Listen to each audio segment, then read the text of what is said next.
Hi everyone, it's been a while. It's been a long time since I've recorded, so you are listening to the Complex Trauma Recovery Podcast. I was just on a bit of a hiatus. I'm happy to announce that I graduated from my graduate program with my master's in social work. I'm taking the licensing exam for my LMSW tomorrow, July 8th. And I also moved across states. So I'm now settled in my new house in Texas, and it was a very hectic but exciting few months, and I'm really happy to be able to start making episodes again.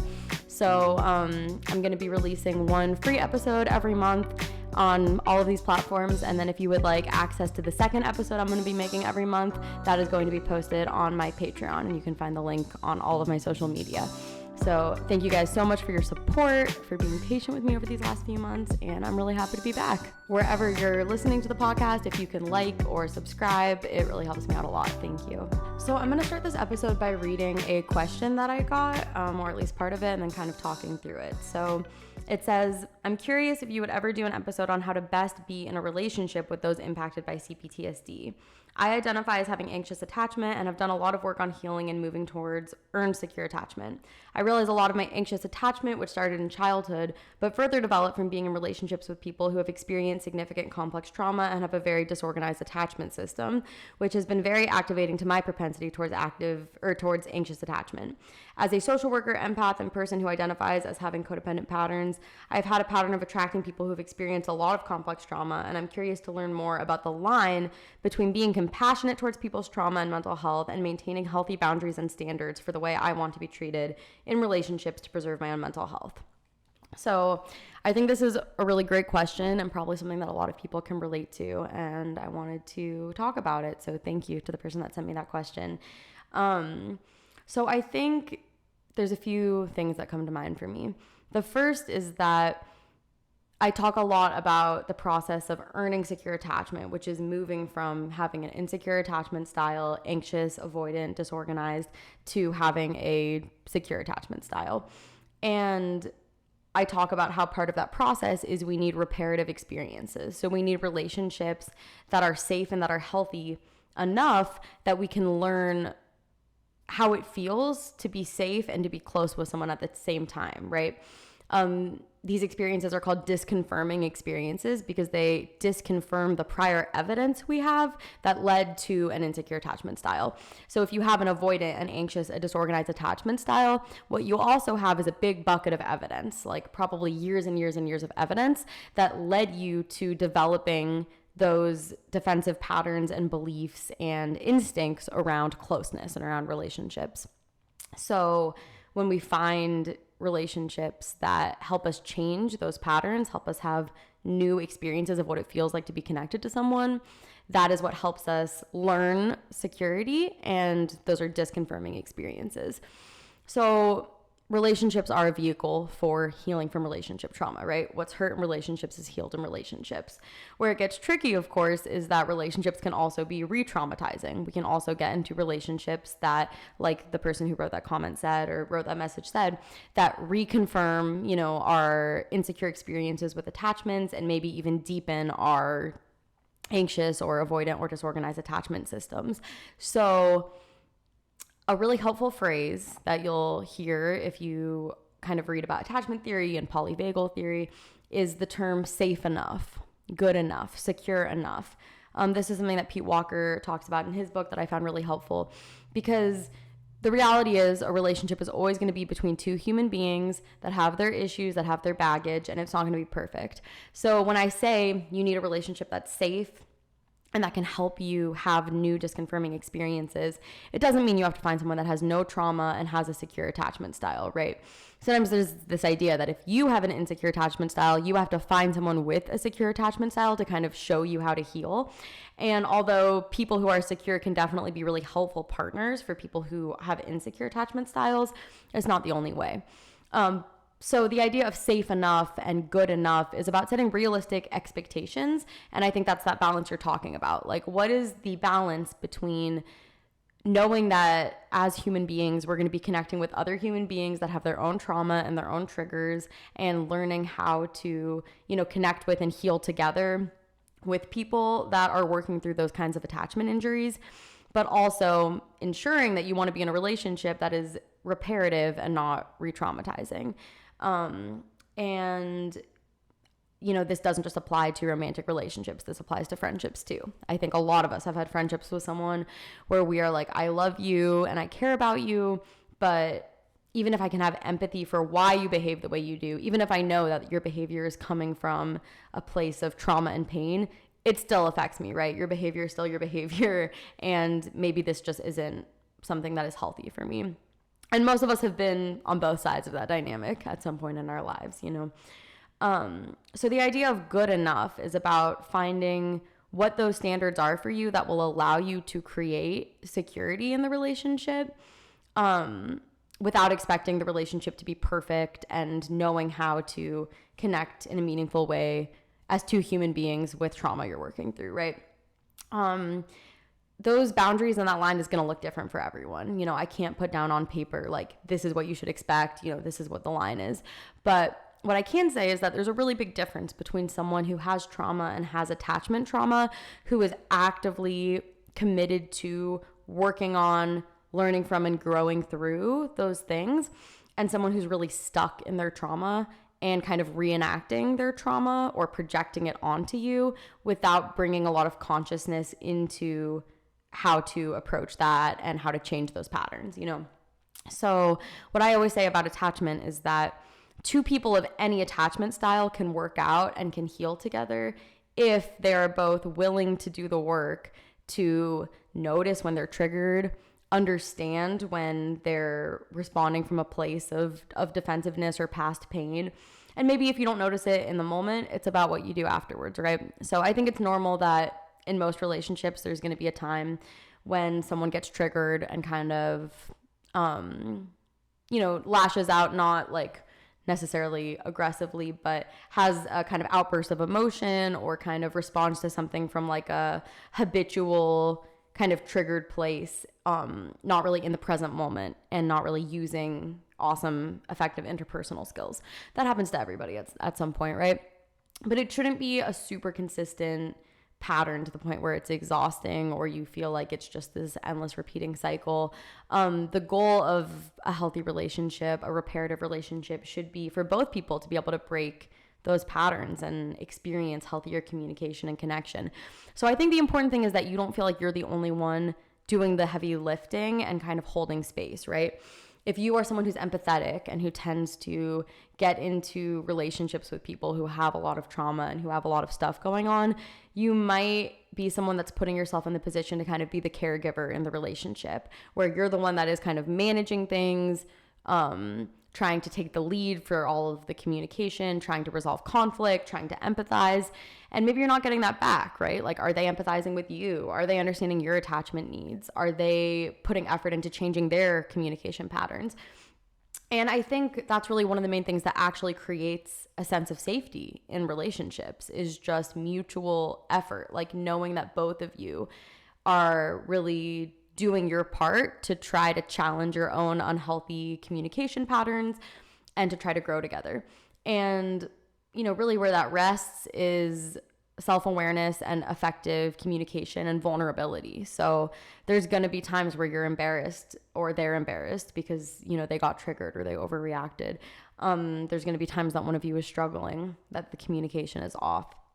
And I think what makes the biggest difference is often how you come back together. So when we talk about the 3 R's, which is regulate, relate, reason, or regulate, relate, and then repair, this is a really helpful tool. It was originally kind of created as a method for parents to learn how to regulate their children and create secure attachment with their children and co-regulate, but it's also really applicable to adult relationships, friendships or romantic or otherwise.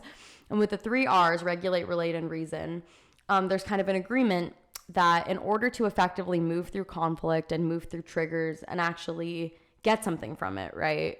Benefit from it in some way, learn from it, there's kind of these 3 main steps. And the first step is regulate. And that means that both people recognize, well, not in the case of a parent and child, but in an adult relationship, both people recognize that you are not going to effectively communicate and work through something if you are super triggered and dysregulated, because in that state you are in survival mode. You don't have actually access to your higher cognitive capacities, so you're not going to be as able to understand and really hear the other person. You're really going to be more stuck in your feelings and in your triggers and in your, injuries.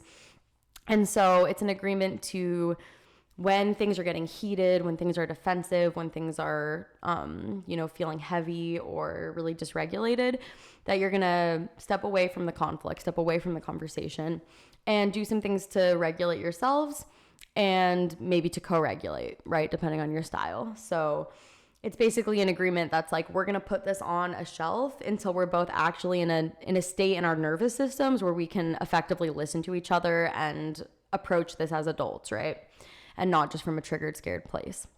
So both people have to be, willing to work on that, willing to notice when they feel those feelings, that triggered, dysregulated feeling coming up, and to have the awareness to know when you need to step away and, press pause on a conversation and take care of yourself. And then the next step is to relate. And so this is often the step where the goal is to remind each other of the connection and the safety in the relationship before you tackle the issue. So this can look like, laughing together, cuddling together, watching a movie, talking about something light, doing something that's co-regulating for you both, go on a drive together, whatever. It's to rekindle the sense of like, we care about each other, we're in this together, we're on a team. And then once that sense of safety has been reestablished, that's when you can effectively problem solve. That's when the reasoning and the repair happens. And you can be like, okay, what can we both do differently? What happened in this scenario that kind of threw us off? How can we learn from this? So those are the kinds of things that I look at for like a safe enough relationship. Those are some of the boundaries that are important to me and that I always kind of suggest to people, is boundaries like, I don't want to be in a scenario where one of us gets so triggered that it just, or both of us get so dysregulated that it kind of spirals into like a really emotionally explosive or out of control or super dysfunctional conflict, right? I want both of us to have that goal to notice when those, dysregulated feelings are becoming overwhelming and to take those steps to regulate, relate, and repair.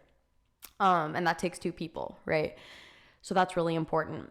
You also are allowed to have any boundaries you want and any needs you want for how you want to be treated, right? So being someone with trauma or being in relationships with people with trauma doesn't mean that you have to forfeit any of the things that are important to you for how you're willing to be treated and what makes you feel safe in relationships. So, as much as we can empathize with where people are coming from, I think a lot of people who consider themselves, like you said, compassionate, empathetic, but also maybe struggle with boundaries, struggle with codependency, struggle with anxious attachment, can tend to really accept a lot of pretty unacceptable and damaging treatment out of the sense of empathy of like, well, I understand where you're coming from and I understand that this is just pain. And so, I'm going to stick it out with you.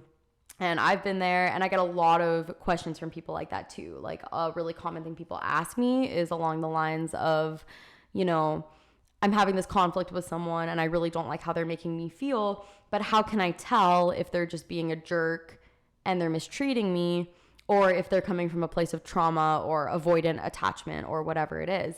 And what I always say is, it can be both. Like, this isn't an either or thing. You can completely understand where someone's coming from and that they probably have a lot of trauma or, attachment wounds that are influencing their behavior, and still be like, this is not going to work for me. I don't like how I'm being treated. I don't feel comfortable with how I feel in this relationship. That's completely valid. So having compassion for where people are coming from does not need to negate or cancel out the boundaries that you need to set for your own mental health, right? So these are some of the questions I would ask if you're kind of looking at a relationship and wondering if it's healthy, or what you could do to kind of create healthier relationships. Is it reciprocal? Is there reciprocal effort being put in to heal, to support each other, and to meet each other's needs? Are you ending up in a situation where you are the caregiver, the provider, really meeting the other person's needs or trying to, and not really having a whole lot of room to ask for your own needs to be met or to set those boundaries. Are you accepting mistreatment that makes you feel unsafe because you're empathizing so strongly with the other person's trauma that you're not really empathizing with your own? These are important things that I think we need to be asking ourselves. I think another big thing that really makes a difference between a safe enough relationship and a not safe enough relationship, a not healthy enough relationship, is just knowing that if someone treats you in a way that does hurt you or does not feel safe or healthy for you, that you have the space to express how you felt and your needs, for them to genuinely hear you, and for them to, make their best effort to understand, make adjustments, and integrate what you said into future communication. That's one of the main things, right? Because conflict is going to happen, issues are going to happen. But if you feel safe to express it, and if you trust that they're going to listen, care, and make changes appropriately, that's going to do a lot to help you feel safe in a relationship.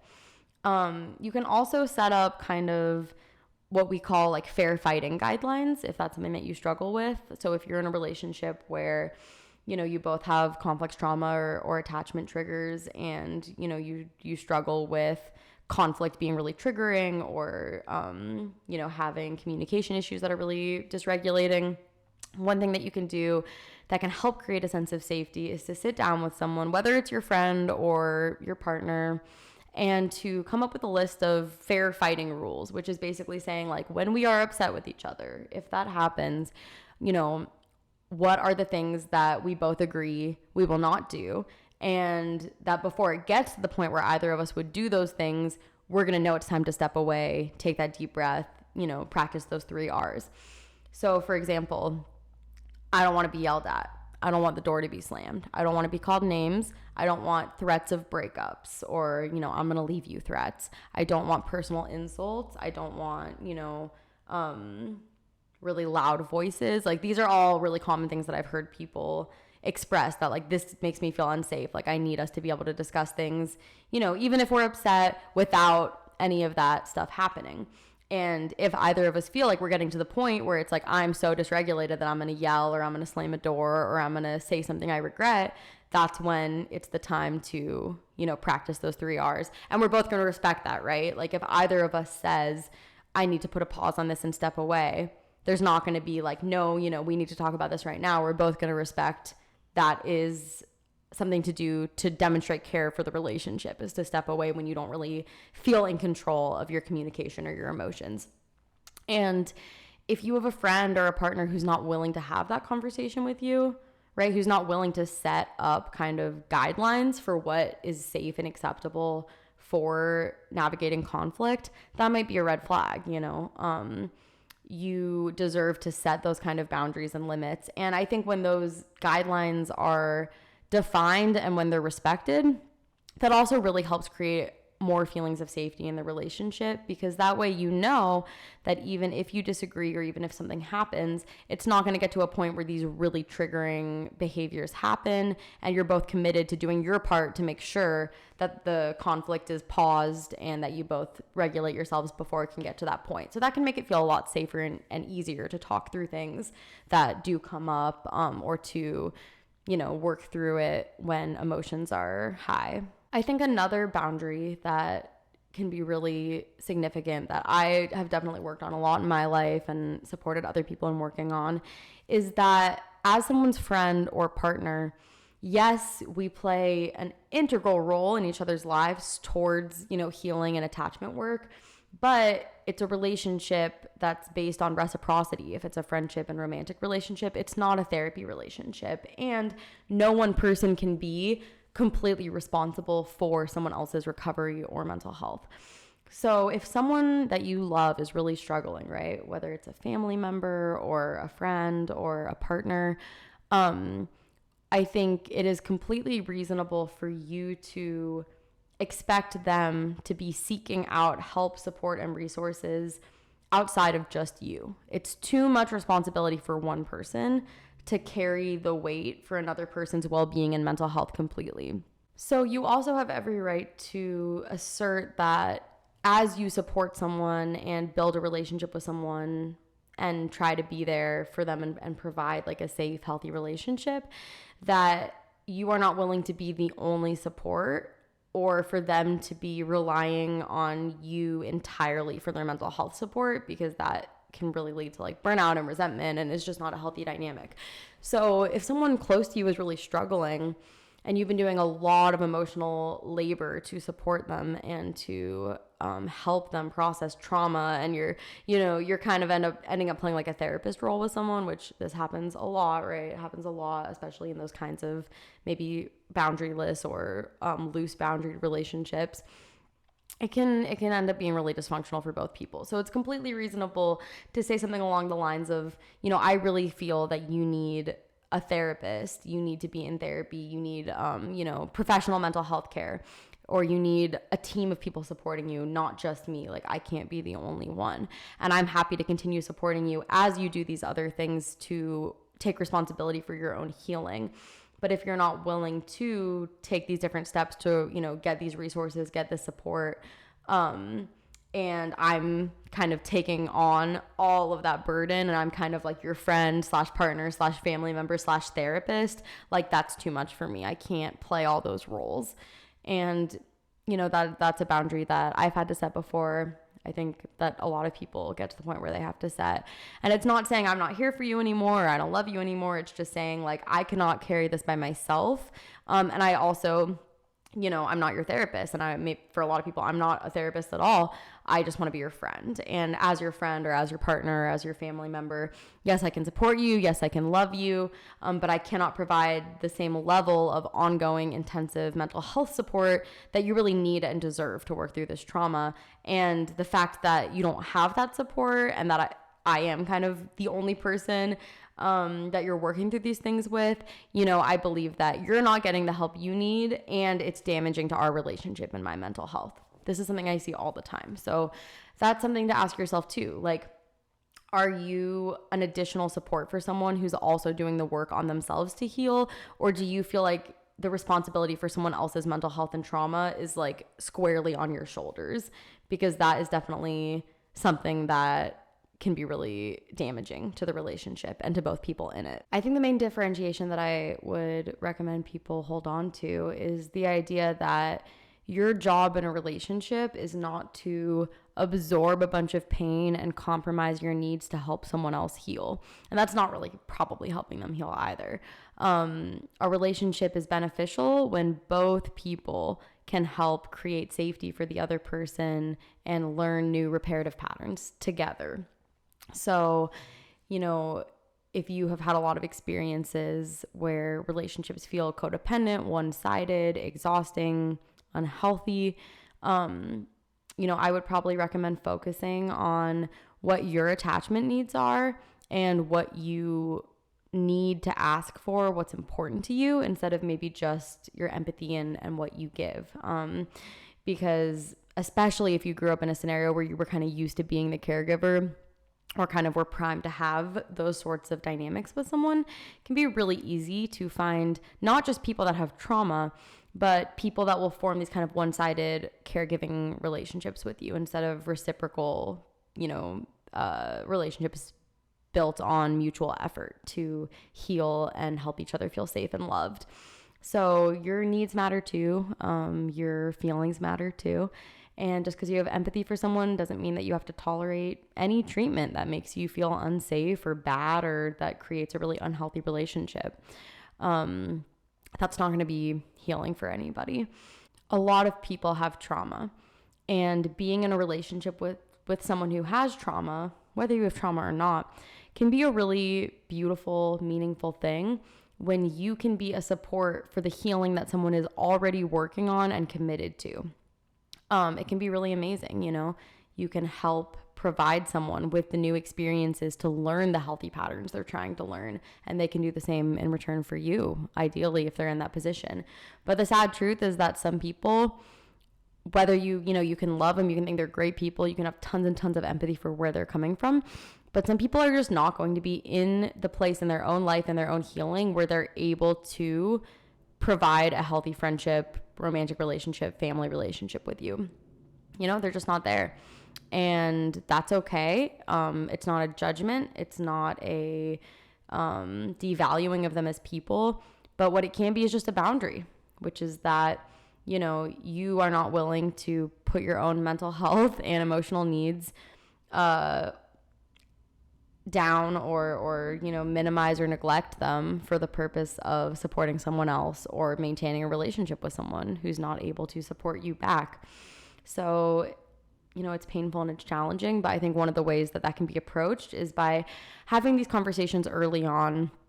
If your goal is to have a secure, healthy attachment, that's something that you can talk about, you know, openly with people. And if they have trauma and they're trying to do that too, then hopefully they'll be like, hell yeah, that's what I'm trying to do too. I'm on board. Having talks early on about, like, I tend to have these patterns in relationships. I don't really want to do that anymore. Like, this is what I'd like to be different.